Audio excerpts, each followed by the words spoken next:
1 hora e 58 minutos no Acre. Vamos continuar a conversa aqui com o Josa, do Simpaz. Eu vou ler aqui, rapidamente, o artigo 54 do Plano de Utilização da Reserva Extrativista Chico Mendes. Diz aqui o seguinte, artigo 54. Se for identificada alguma infração a esse plano de utilização, o morador será inicialmente advertido por escrito pela associação ou pelo ICMBio.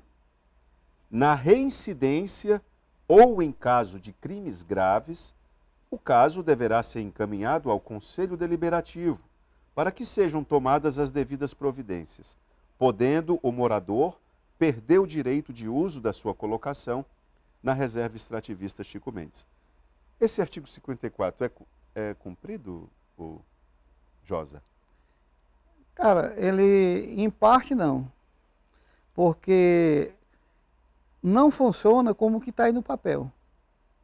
Porque quando o pessoal vê lá que desce para fazer a fiscalização, identificou um crime lá, que nem vê a pessoa lá criando um gado, eles não querem saber. Eles metem o motor na cerca, corta arame, embarga a propriedade. Se for o caso, curral que estiver lá, corta tudo, e nesse que nem você acabou de ler aí, não fala isso. Fala que tem que ser advertido por escrito, reincidência tem que levar para o conselho, e o conselho tomar a devida providência. Então, o que eu vejo é que, de maneira alguma, parte desse plano de uso aí não funciona. E esse artigo também não. Bom, você sabe que a equipe do ICMBio é uma equipe muito reduzida, né? O tamanho do espaço que eles têm que tomar de conta é imenso para uma equipe como a que está. Você acha que isso também explica um pouco dessa forma de atuação ou não?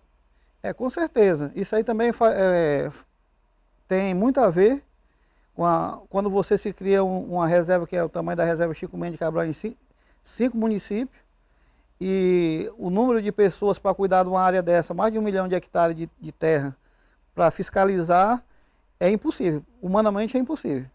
Então, aqui no Brasil, as políticas, quando são criadas de forma totalmente muito equivocada, formas erradas, porque você não faz um estudo para você ver o tamanho do impacto que você vai causar. Se eu vou criar uma reserva, eu tenho que saber o impacto que ela vai me dar. O tamanho o meu tamanho para mim poder cuidar daquilo. Porque eu imagino, por exemplo, que em determinadas missões, operações, o ICMBio, por exemplo, peça ajuda do ICMBio que atua em outro estado. Aí quando esses camaradas vêm atuar no Acre, aí é pior ainda, porque eles não conhecem ninguém, a relação é outra, né? A pessoa trata o extrativista de uma outra forma. Não tem nenhuma relação com aquele povo. Com certeza. E é isso que está acontecendo. A gente identificou, várias pessoas trouxeram essas denúncias, que quando foram, essa última vistoria que foi feita agora, foram o pessoal que vieram de Roraima. Camarada lá, cuida de cerrado. É outra situação. Não tem nada a ver com a situação que nós estamos aqui no extrativista. Roraima é a Amazônia ainda, mas mesmo assim não tem relação com a gente. Fica muito mais fria a relação com o extrativista. Eu não tenho, justamente. E também, então, foi citado várias vezes pela agente do ICMBio, onde ele falou, nós temos a ordem, a demanda do Ministério Público. E por que o Ministério Público também o Ministério Público Federal não se manifesta quando chega essas determinadas ações truculentas? Porque se tiver acontecendo isso, eu até estou esperando para ver até onde a gente vai caminhar com o Marcos, que é o novo gestor do ICMBio, a Cibele, porque se não tiver da forma que a gente está pensando, a gente vai ter que entrar num formato aí de buscar justiça para a gente poder parar essas truculências que está acontecendo na reserva, para evitar o mal pior. Para evitar o mal pior, exatamente. Boa tarde, Itaã. Eu me chamo Oscar. Pergunta ao entrevistado se alguma ONG presta algum tipo de assessoria ou oferece algum curso ou desenvolve algum projeto com os produtores extrativistas. Tem isso? Isso aí, existe várias ONGs, a gente sabe, mas dentro da parte aqui de Rio Branco não existe nada. Não existe nenhuma ONG prestando assessoria, não existe visita de nenhuma instituição dessa daí. O que existe é a punição quando desce para punir. Inclusive, nós estamos aí junto à Energisa fazendo solicitação de luz para dentro da reserva, uma dificuldade para conseguir, para você abrir um ramal para conseguir colocar o poste para poder a luz chegar até o morador. 5 metros de abertura, só que é liberado. E a gente sabe que 5 metros fica debaixo dos galhos das árvores. Uma árvore daquela quebra lá em cima, cai em cima da rede de fio lá e vai o transtorno. Olha, o Mauri está te falando, fazendo a seguinte observação. Boa tarde. Aí fica difícil sobreviver no Brasil. Só quem sofre é o pobre. O cara respondeu qual foi o governo que ficou pior. O ICMBio entrou atirando. Se fosse outro governo, estavam sentando a lenha. Ah, entendi. O meio difícil se desenvolver enquanto tivermos com esse pensamento ainda de 2002 ou 2022, Mauri. Mas aqui o que ele está dizendo é o seguinte, olha, esse episódio que você citou aí, o camarada que estava vendo a cobra comer uma cutia, era isso ou era uma paca? Uma cutia. Uma cutia, ele atirou. E aí o pessoal do ICMBio tacou-lhe o dedo também, errou todos os tiros, ainda bem.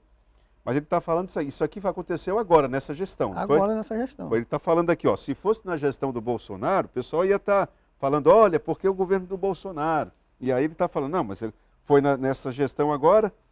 Eita, agora, o que você tem a dizer a respeito dessa observação do Mauri? Eu quero deixar aqui para o Mauri que nós do sindicato do extrativista, eu pelo menos como presidente, eu quando assumi o sindicato, a gente, independentemente, a gente não é politizado, política partidária.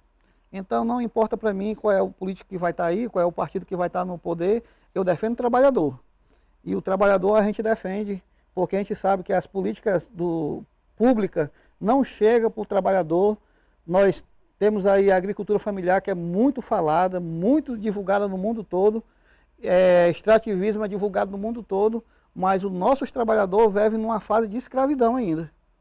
O nosso pequeno trabalhador, o extrativista, o trabalhador familiar, ele ainda vive muito atrasado, ele vive além aonde a agricultura familiar nos outros estados aí está funcionando já bem muito mais moderna, enquanto nós ainda estamos, talvez, no ano 1950. Ah, eu acho que bem mais para trás. Bem mais para trás, estamos bem atrasados. Olha, o Francisco Pantio está mudando aqui um pouco o foco da discussão, mas não tem problema. Muito obrigado pela sua participação. Vejo que esse é o governo que menos olhou para a agricultura familiar. Não tem acompanhamento, não tem DERACRE fazendo pontes e ajudando a prefeitura nos ramais. Por outro lado, vejo uma paciência muito grande do movimento em relação às negligências do Estado. Por que isso? O Francisco Pantio está cobrando da classe trabalhadora, dos sindicatos, uma postura mais forte em relação ao governo do Estado e às prefeituras. E aí? Sim, é verdade, que nem, acho que está o quê? Menos de um mês a gente teve lá um debate com o Tchê, lá na Voz do Povo, e ali onde a gente estamos esperando ter uma nova rodada de conversa, porque o que a gente sabe, e a gente vai ter que radicalizar mesmo, é verdade isso aí não tem fato, porque o governo do estado hoje, eles colocaram um orçamento na agricultura, na Secretaria de Agricultura do estado, para manter o estado, os 22 municípios, 22 milhões. Então, no ano? 22 milhões o orçamento desse ano, para 22 municípios. Então não tem o que fazer no governo do estado. O secretário não tem como fazer mágica, né? Não tem como fazer mágica, não tem. DERACRE está sucateado, não tem recurso nenhum. A gente vai bater lá e não vai sair nada. Então hoje, que nem a gente está vendo aí, é problemático o que está acontecendo. A C90 está sendo tapada com barro, sendo tapada com barro. Não tem, onde foi feito um acordo com a prefeitura de fazer os ramais do 30 para lá da Transicriana, não tem um ramal feito, foram só lá no Capela, porque lá no Capela tem uma propriedade que foi do sobrinho do Bistene, comprou uma propriedade na beira do Iago, se juntaram por lá, o DERAC foi lá e fez um pissarramento. Aí, em função disto é que houve uma ação. E em função disso que houve uma ação. Mas aonde tem escola, aonde tem ramal, que para dar acesso a trabalhador, não tem um ramal funcionando da parte do DERAC. Então a gente está vendo aí, o DERAC já mudou de direção 2 vezes e a gente vai ter que sentar e vamos ter que discutir mesmo essa aí que nem o Pante colocou e nós vamos ter que radicalizar, não vai ter outro meio. Você admite que a perspectiva é essa? A perspectiva é essa, é muito ruim. Agora, eu fico olhando, Oitan, que a justiça do nosso estado, de maneira geral, do Brasil, é muito lenta. Porque se tem o que foi investigado, o que foi tirado aí, dizendo que o governo fez isso, fez aquilo outro, e quem é que está pagando o pato? O trabalhador, que está lá na ponta precisando de assistência, políticas públicas, aí chega no DERAC e não tem. E nós não temos culpa do que aconteceu no DERAC. Nós não temos culpa do que acontece na SEAGRE. Nós não temos culpa se os caras não têm competência, se os caras entram lá para fazer desvio, fazer e acontecer. Agora, precisa da Justiça, Ministério Público, também a gente fazer um grande movimento, que nem a gente fez várias denúncias, e até então a gente não vê ainda a resposta. O resultado. Ainda não vê o resultado. É muito morosa. Vão esperar o quê? O outro ano já é ano de eleição. Você não teme?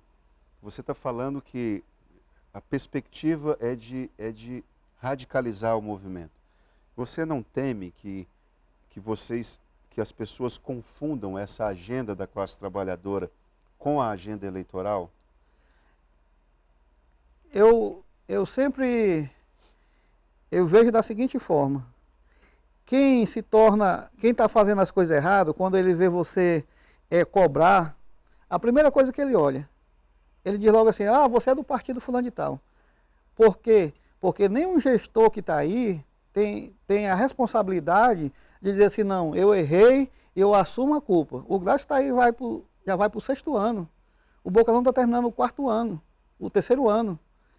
Mas ninguém, se você vai cobrar do Bocalão, diz: são petistas, só porque é movimento. E nós somos defensor da causa do trabalhador rural. Nós trabalhamos com vidas de pessoas que necessitam das políticas públicas.